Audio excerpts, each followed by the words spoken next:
Good morning, I'm Taylor Wilson, and today is Monday, February 12th, 2024. This is The Excerpt.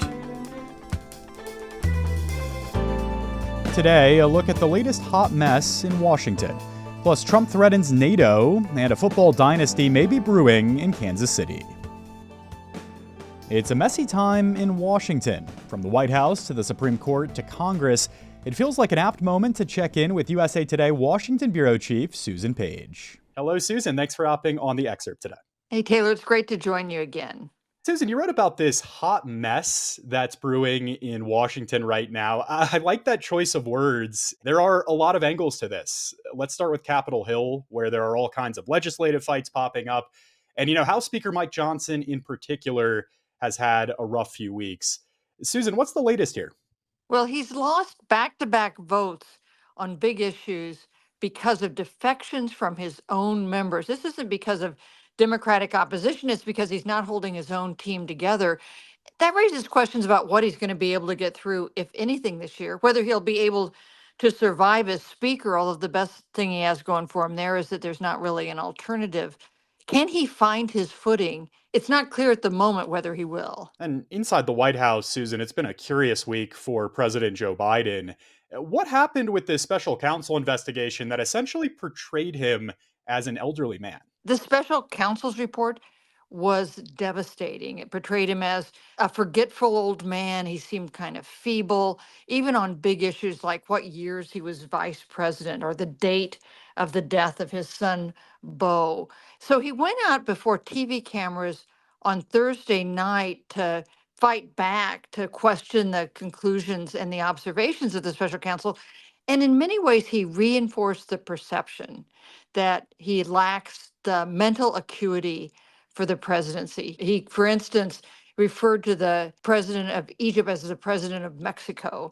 It was not the performance that White House officials were hoping he would present at this crucial time. It really raised more questions about his health and his age than he faced before this report came out. And Susan, the long-awaited Supreme Court arguments over Trump ballot questions came last week. What kind of mess are you seeing on the high court steps? At the moment, the high court is trying to avoid making things worse. That is, taking a stand that might affect the outcome of this election. It was pretty clear that there is a majority, maybe even unanimity, that Colorado cannot push Trump off the ballot because of this previously obscure 14th Amendment. But that's not the end of the story, because there is a tougher case coming down the road to the high court, and that is Donald Trump's contention that he deserves presidential immunity. And that's in the case involving the January 6th insurrection. And that will be one that the Supreme Court will have a much tougher time dodging. Susan, broadly speaking, what are the implications of some of this Washington mess that we're talking about? We know that Americans have seen their faith in big institutions erode in recent years.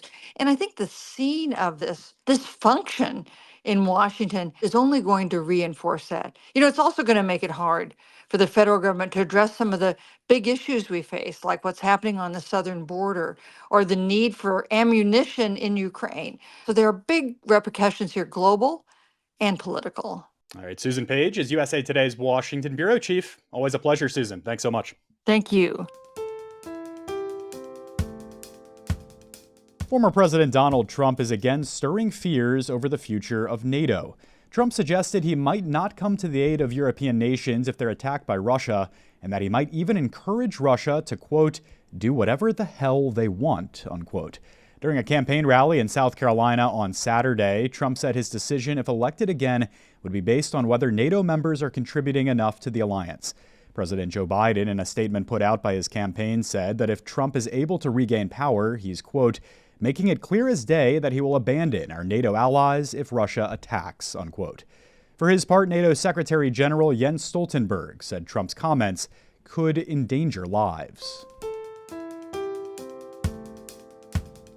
Israel has carried out a series of overnight strikes on Gaza, killing at least 50 Palestinians, according to health officials in the territory. Israel's military said it also rescued two of the more than 100 hostages thought to be held by Hamas. Rafah is on the southern edge of the Gaza Strip near the border with Egypt. 1.4 million Palestinians have fled there, leaving violence in other parts of Gaza. During Israel's strikes in recent months, following a Hamas attack on Israel in October. Israel indicated Rafah is the last remaining Hamas stronghold in Gaza. Yesterday, the White House said that President Joe Biden warned Israeli Prime Minister Benjamin Netanyahu that Israel should not carry out a military operation against Hamas in Rafah without a plan to protect civilians. You can stay up on all the latest with usatoday.com. You can't escape taxes, even in death. I spoke with USA Today money and personal finance reporter Medora Lee to learn more about the estate and inheritance taxes. Medora, thanks for hopping on the Excerpt today. Thanks for having me. So you wrote about these different types of death taxes. Let's start with estate tax. What exactly is this and who has to pay it? So the estate tax is if you have a very large estate and you pass away before they distribute your assets to your heirs. If it's above a certain amount, the estate will have to pay taxes on whatever is above the exemption amount. And the exemption amount is really big, so a lot of people probably won't hit it. But it's always good to know just in case. And the exemption amount is for 2023, $12.92 million per person. And in 2024, it goes up to $13.61 million. So then what's the difference here between estate tax and inheritance tax? Good question, because a lot of people use that interchangeably, but they are not the same. So the estate tax is taxed on the estate, and the estate pays it before assets are distributed. The inheritance tax is paid by the person who inherits an asset, and those are usually state taxes. There's no federal inheritance tax. The estate tax can be federal or state. Some states do have it. If the state in which the person dies has an inheritance tax and you inherit a decent amount of money or assets, you might have to pay a tax on whatever's above the exemption threshold, which is different in every state. The one exception to that is if you are a spouse. Spouses never have to pay that. And also if you're a child or grandchild, you may be exempt from the inheritance tax, or you might have to just pay a partial tax, a smaller amount. How can folks avoid these taxes when they're in these situations? The best thing is to manage your assets before death. And part of that might include giving away some of your assets to potential beneficiaries before your death. You can gift some away every year. I think the annual gift exclusion amount in 2023 was $17,000 a year, and it increases to $18,000 a year in 2024. And you can give away as many of those as you want. So $17,000 for your sister, $17,000 for you. So you can get rid of money pretty quickly that way. And that doesn't count towards your lifetime exemption of $12.92 million in 2023. So that's additional. Or you could try to move to a state without an inheritance or an estate tax. I don't know if that fits your lifestyle, but you can try that. And then the last thing that people can suggest is setting up something called an irrevocable trust.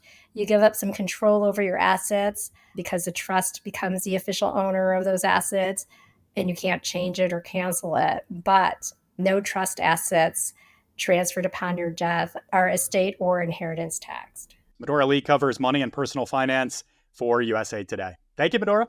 Thank you. Have a good day. The Kansas City Chiefs are Super Bowl champions again. They beat the San Francisco 49ers yesterday 25-22 in a come-from-behind win that required an overtime game-winning touchdown from quarterback and now three-time Super Bowl MVP Patrick Mahomes. The thrilling finish marked just the second overtime game ever in Super Bowl history. Things started out well enough for San Francisco, and they led 10-3 at halftime, but the Chiefs grew into the game in the second half and pulled out their second straight championship. They've also now won 3 of the last 5. Meanwhile, Usher lit up the stage and social media with a nostalgic halftime show. And yes, Taylor Swift was in attendance to see boyfriend Travis Kelce lift the trophy after she flew back from her shows in Japan. And as always, plenty of commercials made waves. Check out admeter.usatoday.com for more. Plus, USA Today Sports has you covered with all the big game aftermath, including a look at where this era of Kansas City Chiefs football ranks among the all-time great teams. And before we go, tax season is here, an often stressful and confusing time. But journalists from USA Today's Money team are here to help. Since November, our personal finance team has published over 40 stories answering the most common filing questions, and they're bringing their expertise to a Reddit Ask Me Anything later today. You can check it out from noon to 1 Eastern at r/tax on reddit.com. We also have a link in today's show notes. Thanks for listening to The Excerpt. You can get the podcast wherever you get your audio, and if you're on a smart speaker, just ask for The Excerpt. I'm Taylor Wilson, back tomorrow with more of The Excerpt from USA Today.